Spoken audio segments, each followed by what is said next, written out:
A soldier walked onto the stage. Johnny Carson froze mid-monologue, dropped his cue cards onto the desk, and his eyes filled with tears. The Tonight Show starring Johnny Carson. Studio 6B at NBC Burbank. March 1975. Another Thursday night. Another packed audience. Another monologue. Johnny was in the middle of a joke about President Ford when movement caught his eye from stage right. A man in military dress uniform walked onto the stage.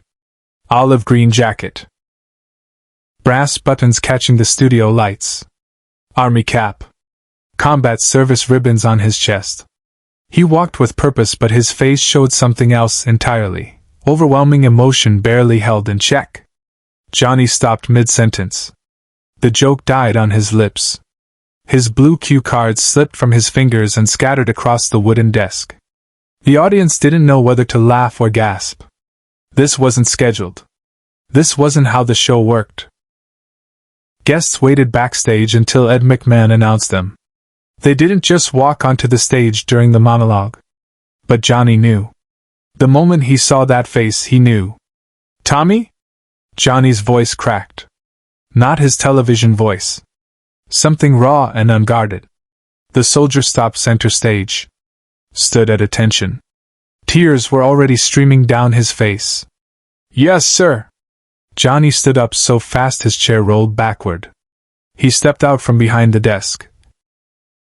Breaking protocol, breaking the rhythm of 30 years of television, and walked toward the young man. When a soldier appeared on stage, Johnny Carson stopped mid-monologue. The entire studio froze. The control room erupted in confusion. Director Bobby Quinn was shouting into his headset. "Who authorized this? What's happening? Do we cut to commercial?" Producer Fred DeCordova stood behind him, staring at the monitors. He recognized that look on Johnny's face. "No," Fred said quietly. "Keep rolling. Don't you dare cut." On stage, Johnny and the soldier stood facing each other. The cameras stayed locked on them. Doc Severinsen had lowered his trumpet. The band sat motionless. Ed McMahon leaned forward in his chair, his jovial expression replaced by something solemn. Johnny reached out and gripped the young man's shoulders. "You're supposed to be in Da Nang." "I was. Until 6 days ago." The soldier's voice shook. "They sent me home, Mr. Carson. Early rotation. I've been trying to reach you for 3 days, but your people kept saying you were busy, you couldn't take calls, and I couldn't wait anymore. I had to tell you in person." The audience was completely silent. 300 people holding their breath, not understanding what they were witnessing but sensing its importance. Johnny's hands were still on the soldier's shoulders. "Tell me what?"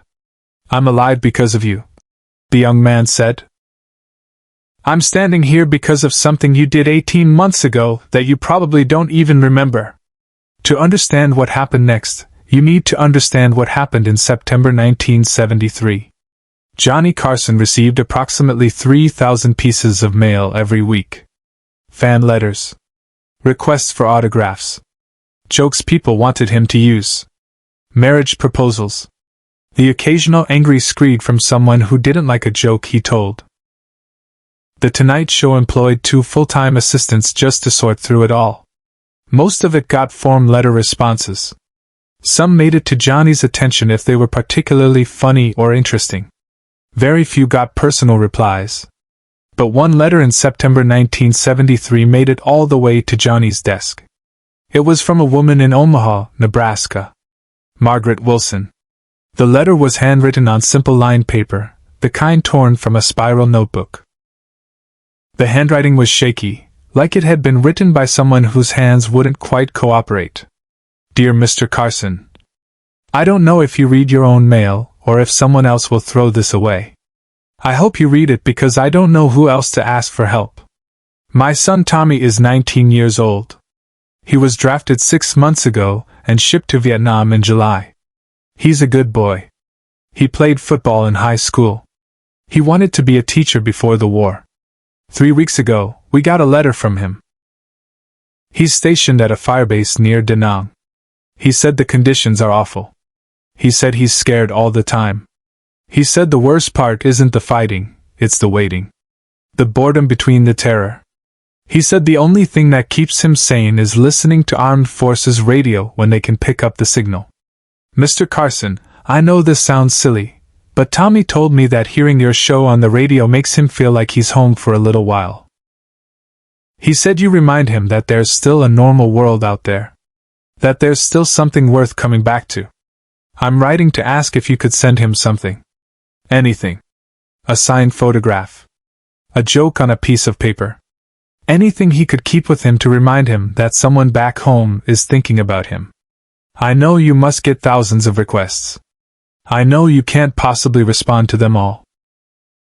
But Tommy is my only son, and he's so far away and I'm so scared I'll never see him again. Please, if you read this, please remember my son Tommy. The letter included Tommy Wilson's APO address at the firebase. Johnny read that letter 3 times.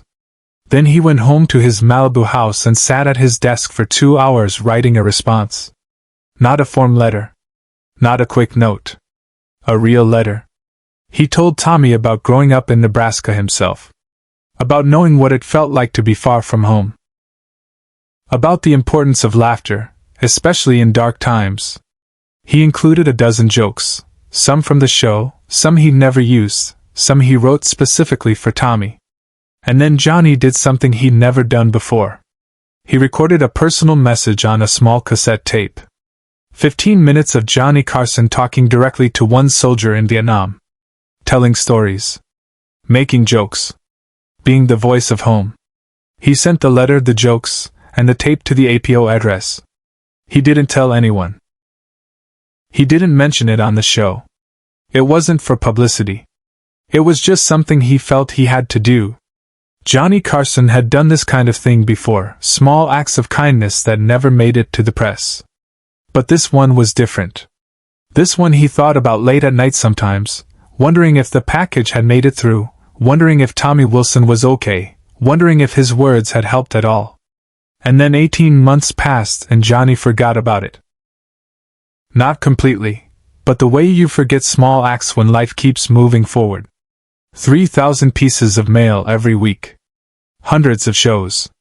Thousands of jokes. One letter to one soldier among millions. Until that soldier walked onto his stage. Subscribe and leave a comment, because the most powerful part of this story is still ahead.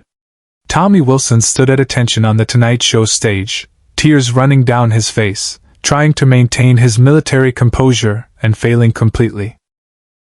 You sent me a letter, Tommy said, his voice barely steady. September 1973. I was at Firebase Sabre. We just lost 3 men in a rocket attack. I was 19 years old and I was sure I was going to die over there. I'd stopped writing to my mom because I didn't want her last letters from me to be full of fear. The audience was crying now. Johnny could hear it, the sound of 300 people quietly weeping. Your package arrived on the worst day, Tommy continued. We'd been under fire for 18 hours straight. I was sitting in a bunker, exhausted, terrified, wondering why I was there. And the mail call came and someone handed me this envelope with your name on it. He reached into his jacket and pulled out a weathered envelope. The address was barely legible. The paper was stained and worn from being carried through a war zone. I read your letter 17 times that first night, Tommy said. I played that tape so many times I wore it out and had to get someone to re-record it onto a new cassette. Every joke you told me, I memorized. When things got bad, I would close my eyes and recite them. Your voice in my head telling me there was still a world where people laughed. Where things were normal. Where I could go home someday. Johnny's face was wet with tears. He made no attempt to hide them. There was a night in January, Tommy's voice cracked, when our position got overrun. We had to fall back. I grabbed my rifle, my ammunition, and that cassette tape. That's all I took. Because your voice was the only thing that reminded me I was still human. That I wasn't just a soldier. That I was Tommy Wilson from Omaha who wanted to be a teacher. He held up the envelope. This letter saved my life, Mr. Carson. Not metaphorically. Actually saved my life. Because on the nights when I thought about giving up, I would read it and remember that someone back home, someone whose voice I heard on the radio, took the time to write to me. To tell me jokes. To remind me that laughter still existed. Backstage, Johnny made a choice no producer would have ever allowed. The show was supposed to continue. There was a second guest waiting. There were sketches planned. Commercial breaks scheduled. The Tonight Show was a machine that ran with precision. Johnny didn't care. He turned to Bobby Quinn in the control room, looking directly into camera one. Bobby, cancel the rest of tonight's show. This is more important. In the control room, Bobby looked at Fred. Fred nodded. He's right. Keep rolling. Johnny turned back to Tommy. Do you still have the tape? Yes, sir. It's in my bag backstage. I brought it with me. I wanted you to know that it made it. That it mattered. Ed, Johnny called to McMahon. Can you have someone bring Tommy's bag out here? Ed was already moving, gesturing to a stage hand. 30 seconds later, a military duffel bag was brought onto the stage. Tommy reached in and pulled out a battered cassette tape in a plastic case. The label had long since worn away, but you could see where someone had tried to protect it with clear tape.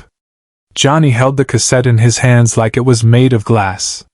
This small piece of magnetic tape that had traveled through a war zone, that had been played in bunkers while rockets fell, that had reminded one terrified 19-year-old that home still existed. I didn't know, Johnny said quietly. I sent that letter and I hoped it would help, but I never knew if you even got it. I'm so glad you're home, Tommy. I'm so glad you made it back. Tommy's military bearing finally broke completely. He stood there in his dress uniform, ribbons on his chest, and sobbed like the 19-year-old kid he'd been when he'd opened Johnny's letter in a firebase on the other side of the world. Johnny pulled him into an embrace. The Tonight Show host and the soldier.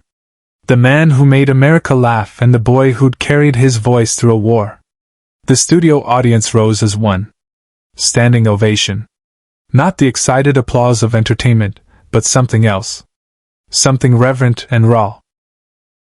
Doc Severinsen quietly raised his trumpet and played America the Beautiful. The band joined in, soft and slow. Ed McMahon stood at his desk with tears streaming down his face, not even trying to compose himself. But this was the moment no one in the studio, nor anyone at home, ever saw coming. When the song ended, Johnny stepped back from Tommy but kept one hand on his shoulder. He looked at the audience, then at the cameras. Ladies and gentlemen, Johnny said, his voice rough with emotion. I get letters from soldiers. Hundreds of them. And I try to respond when I can, but I can't answer them all. Tonight, Tommy Wilson came here to tell me that one letter mattered. One package made a difference. He held up the worn cassette tape. But I want you to understand something. Tommy says this tape saved his life. But the truth is, soldiers like Tommy are the ones who save us. Every single day. They're 19 years old and they're far from home and they're scared and they serve anyway. And the least we can do, the very least, is remember that they're not just soldiers. They're people. They're Tommy from Omaha who wants to be a teacher. Johnny turned back to Tommy. I have something for you. He walked to his desk and opened the bottom drawer. He pulled out a pen, an expensive fountain pen, the kind he used to sign important documents. This was given to me when I started hosting The Tonight Show, Johnny said. It was supposed to remind me that words matter. That what we say can change people's lives. He placed the pen in Tommy's hand. You carry this. And when you become that teacher you wanted to be, use it to write your students letters that matter. The way my letter mattered to you. Tommy clutched the pen, unable to speak. Johnny addressed the audience one more time.